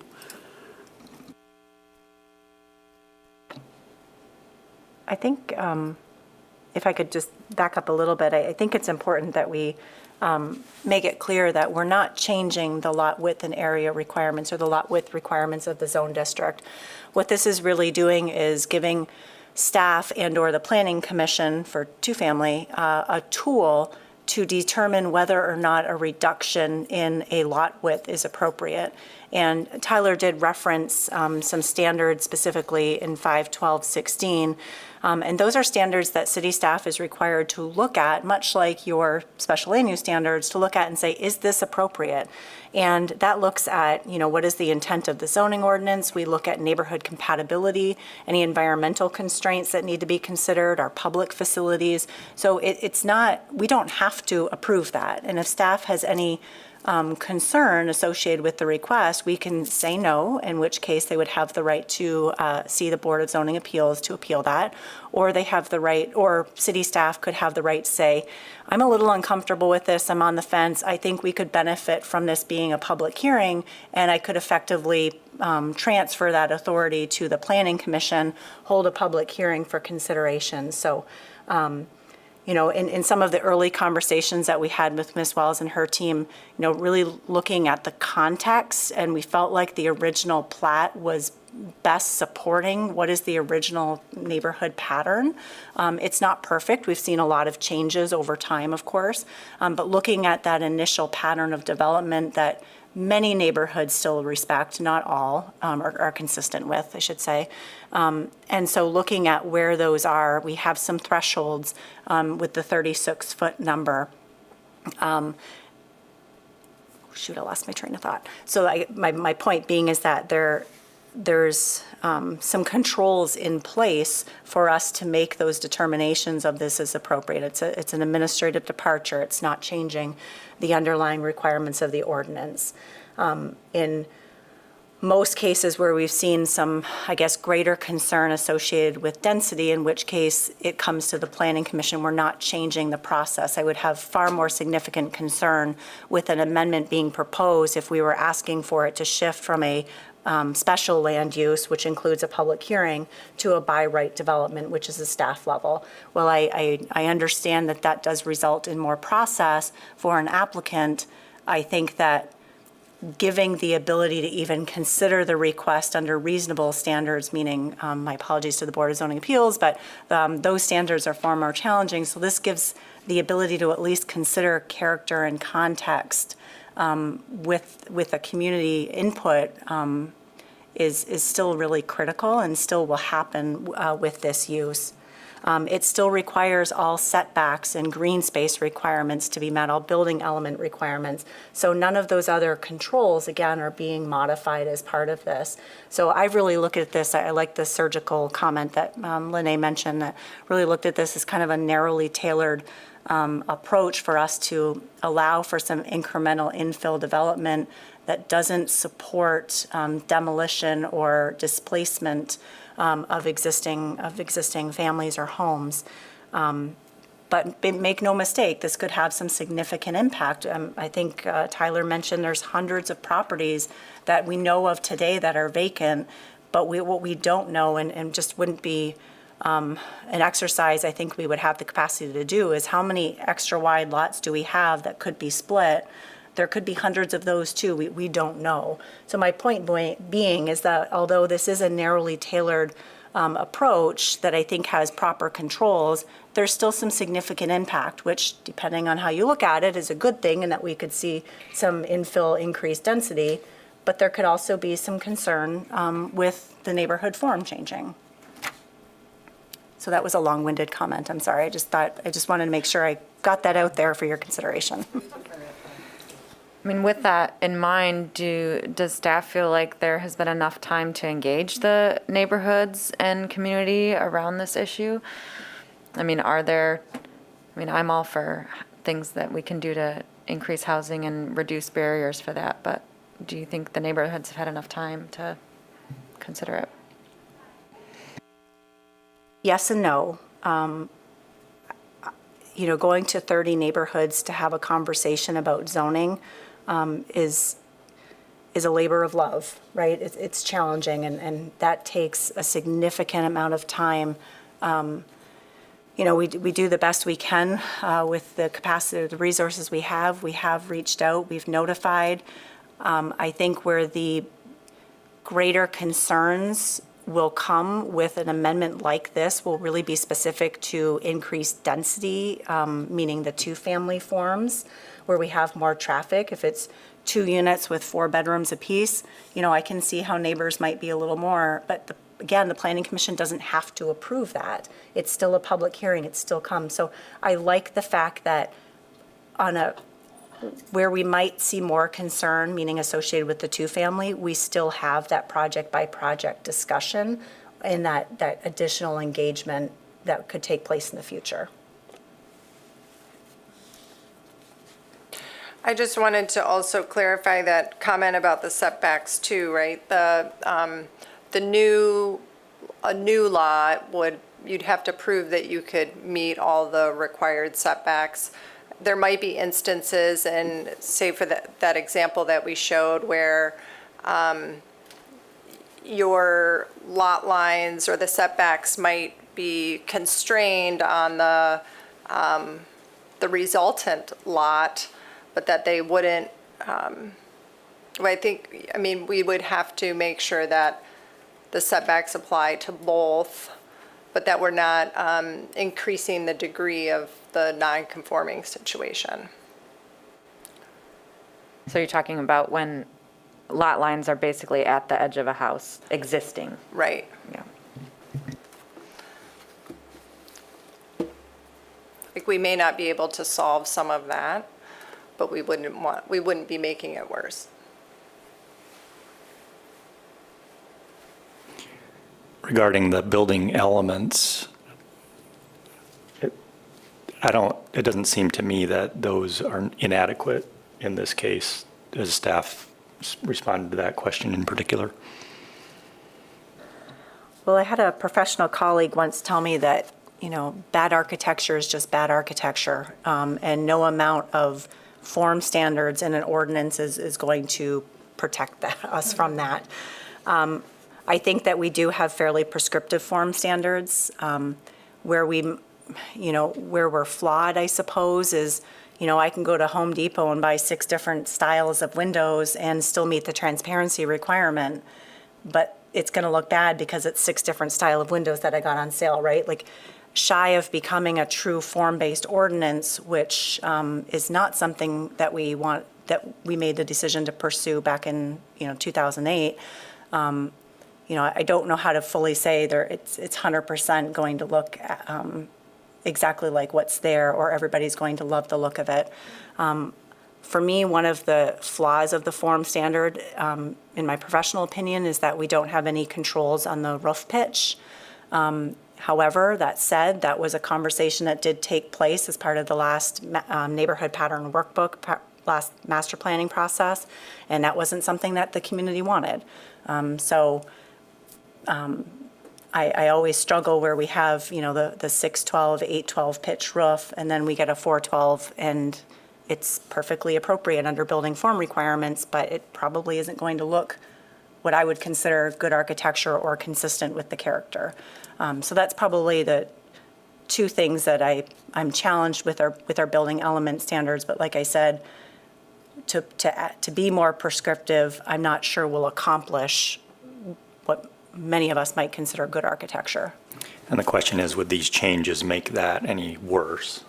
No, I don't think so. Yeah. Any architects in the house willing to make a comment? I love making comments.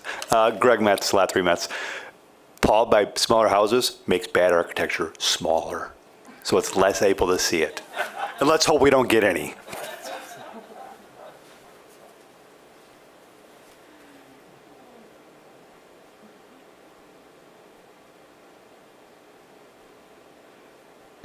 So from staff's perspective, weighing are there any cons? Are there potential negative impacts that we're not considering?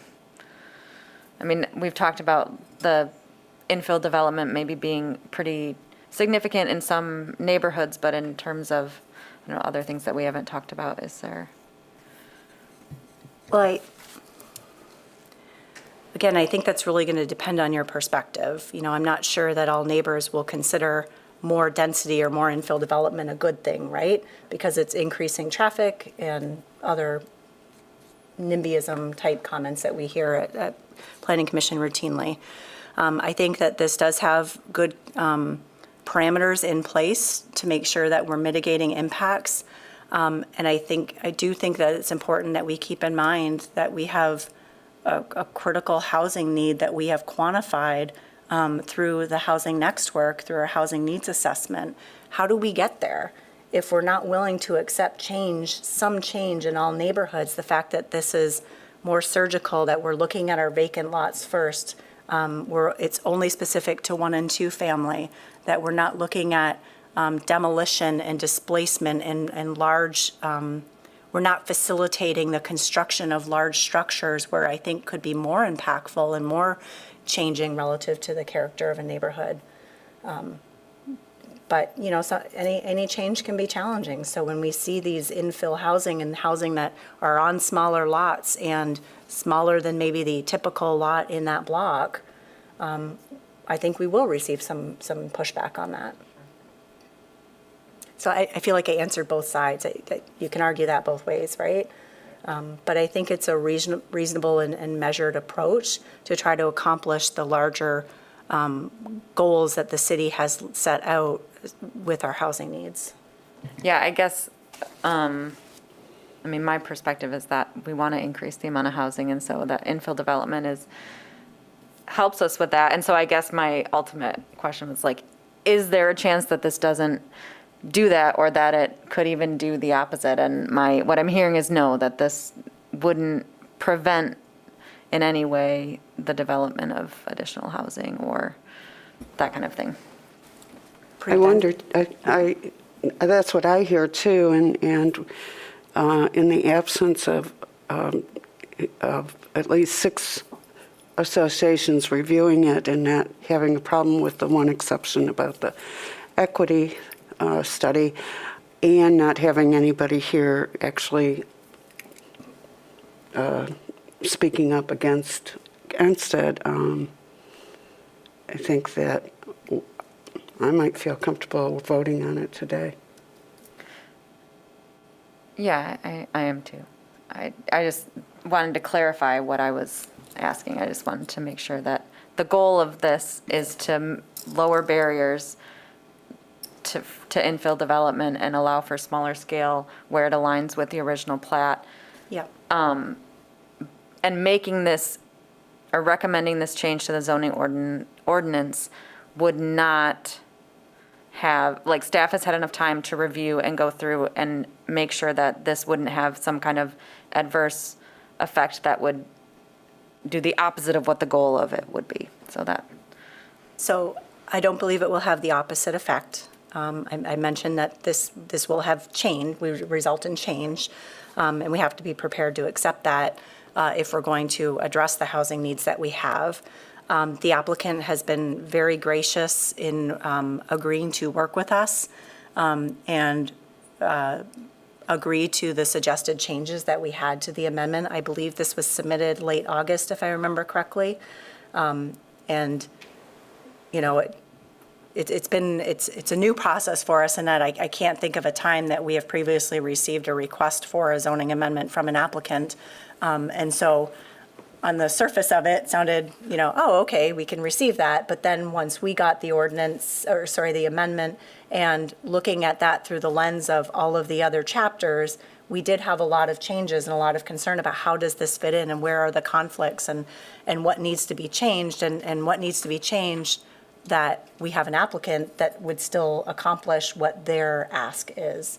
They have been very gracious in working with us. We've had several meetings, and, you know, Lene and I have a professional relationship together, and, you know, I'm more than willing to work through and put on our planner hats together and make sure that this is also in the best interest of the city, as we see it.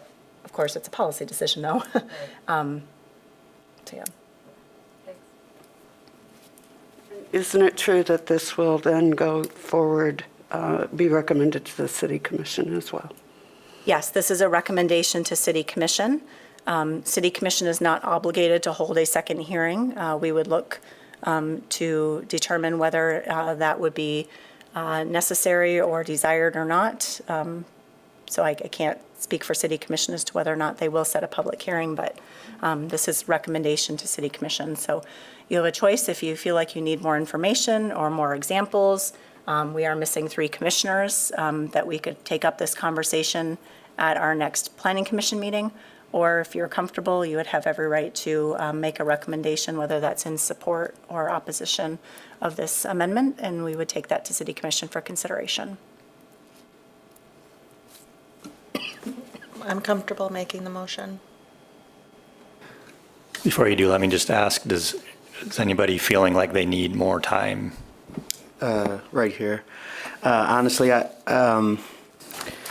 this is one of those things where I feel like it's so complex, and obviously we've got a few of us that are not here at the table, and we definitely want those at the table. But it's so complex, and I'm just having a hard time in plain English trying to figure out how does this impact people who want to build or don't want to build, or just the neighbors.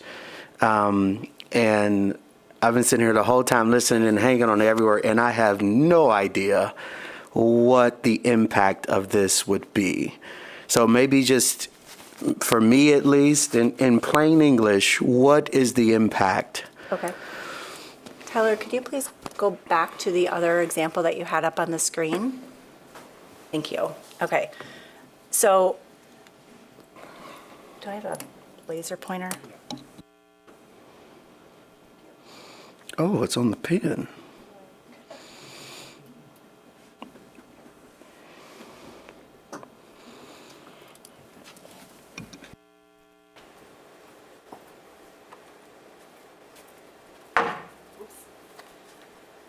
All right, so I'm going to do the best I can to put this in plain English and not the zoning legalese. And if you don't mind, I'll also ask if Lene or Tyler or Elizabeth want to jump in as well. So the parcel here that is under consideration, which you can show as the larger sample parcel on the screen, in the plat, that is lot, I believe, 23 and 22.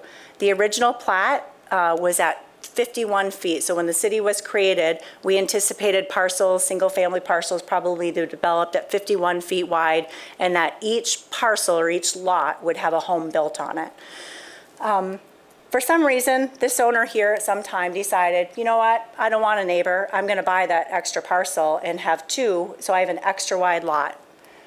Today, he may not want that extra wide lot. Perhaps he, or she, of course, wants to sell off, wants to make some money or build wealth. And so they would like to split this parcel here. Well, if this is a two-family parcel or two-family dwelling, because of how the ordinance is structured, which requires extra wide lots for two-family dwellings, this property can no longer be split because the zoning ordinance says you need to have a wider lot for two families, and so therefore you can't do it.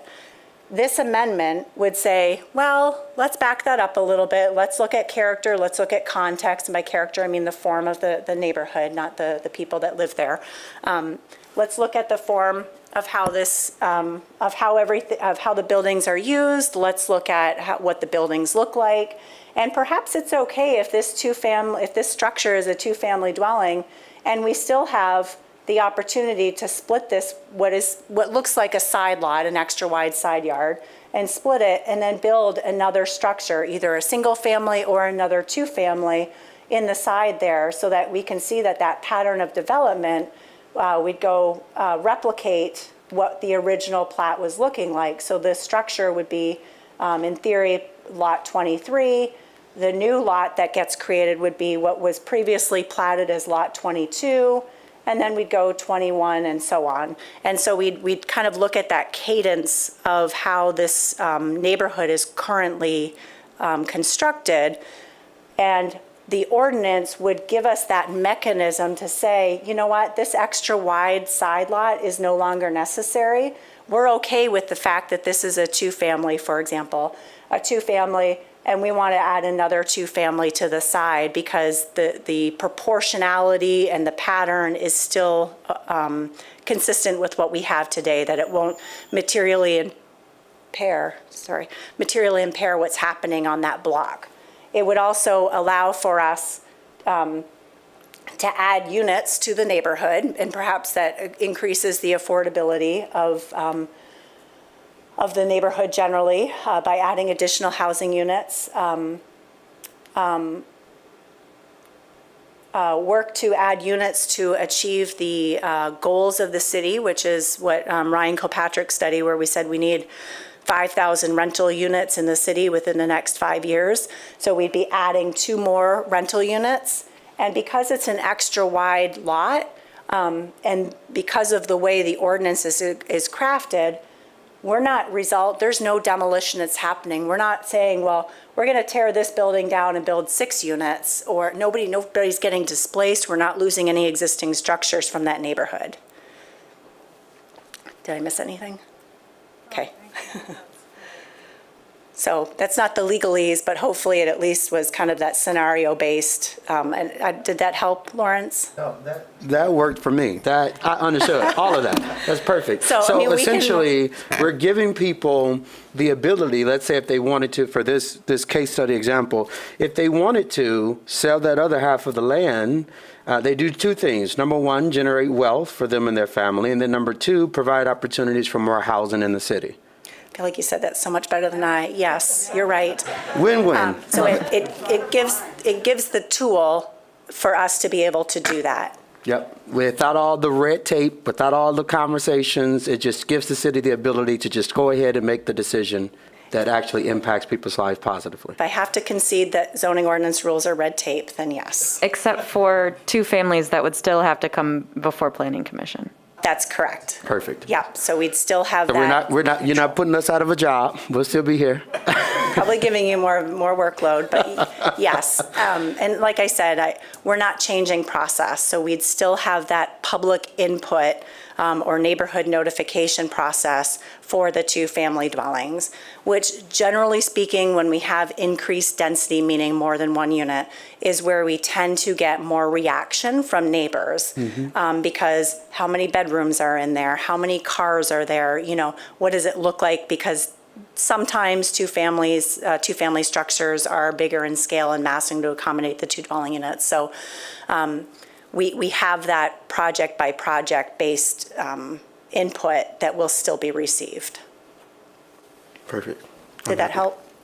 Love it. Love it. I think that helped us all. Thank you. Are we feeling like we have enough ready to make a decision? Okay. Please. Now therefore it be resolved that the Planning Commission recommends that the City Commission approve the proposed text amendments to the zoning ordinance for the following reasons. The proposed amendments are consistent with the purpose and intent of master plan and zoning ordinance because the amendments support the 2002 Grand Rapids Master Plan, Chapter 3, Great Neighborhoods, which recommends that housing choices should be made available to people of different ages, ethnicity, and income levels. Neighborhoods should have a particular character and style of housing, and new homes should be built on vacant lots where appropriate.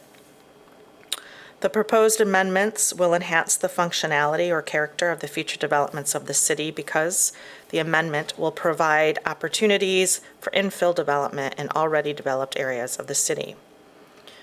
The proposed amendments will protect the health, safety, and general welfare of the public because the amendments are consistent with the objectives of the Grand Rapids Strategic Plan, which support housing development and services that help keep people in their homes and support efforts to ensure all residents have safe, stable, and permanent housing. The amendments will contribute to the efficient use of existing infrastructure. The proposed amendments will address a community need in physical or economic conditions or development practices, because the proposed amendments will help relieve the current lack of housing supply within the city. Pursuant to the Grand Rapids Housing Needs Assessment, the city will need at least 5,300 more rental units by 2025 to satisfy demand. The proposed amendments would not result in the creation of significant nonconformities in the city because the proposed amendments would not permit creation of nonconforming lots. Is that it? Support. It seems like so very little. Any last discussion? All right, all those in favor say aye.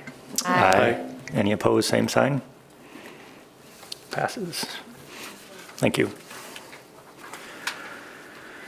And we'll open up our public comment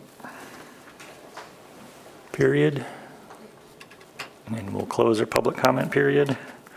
Any further Planning Commission business? Oh, I just have a question, kind of related to the strategy that we just recommended to City Commission, and kind of the other things that we've been working on to try to provide some tools to add housing to our city. I'm just wondering if part of the master planning process or other processes maybe in our kind of annual reports, like if there's going to be evaluation done to see if any of that is working, and like specifically the tools that we're working on, how they're impacting housing? Yes, thank you for mentioning that. So yes, we already have that in place for the TBA zone district to be able to quantify how many new units will be resulting on an annual basis that have resulted from that code change. And we will plan to do the same thing here so that we can quantify the impact of these changes. Thank you for that question, because I think that's important and something we've learned through the early conversations of the community master planning with community is they said, well, what have you done? Like what's been, and sort of anecdotally we can answer that, but we haven't quantified it. We didn't create a dashboard to show what strategies have we implemented or track why maybe we haven't implemented something. And so that's also something that we're keeping in mind for the master plan, but also do a better job of especially as it relates to housing, to understand where are we seeing the greatest success in terms of the creation of new units.